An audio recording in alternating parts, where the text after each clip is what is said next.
Англияга барбагыла деп сиздин көңүлүңүз чөктүрүп, мотивацияңызды бузуп жаткан адамга ушул видеону жөнөп коюңуз. Ошолор көрсүн ушул видеону. Англияга келсе кандай болот, мен айтып берейин.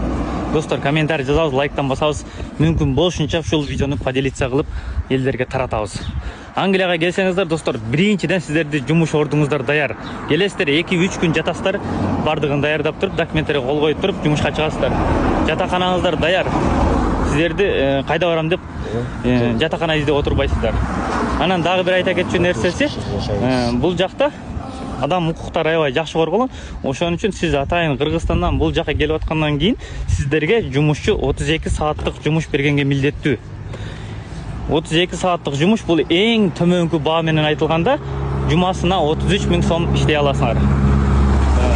Ошондой эле дагы эч болбоду дегенде 600-700 000 сом 6 айда иштеп кетсеңер болот. Эгерде жумушуңар жакшы болуп, жакшы ишканага түшүп болсоңор, анда силер 1 миллиондун тегерегинде акча алып кете аласыңар.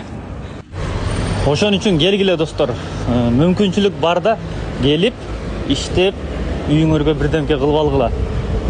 Мышык майга жетпей сасык дейт го. Тиги сасык досуңа жөнөт кой ушул видеону. Көрсүн.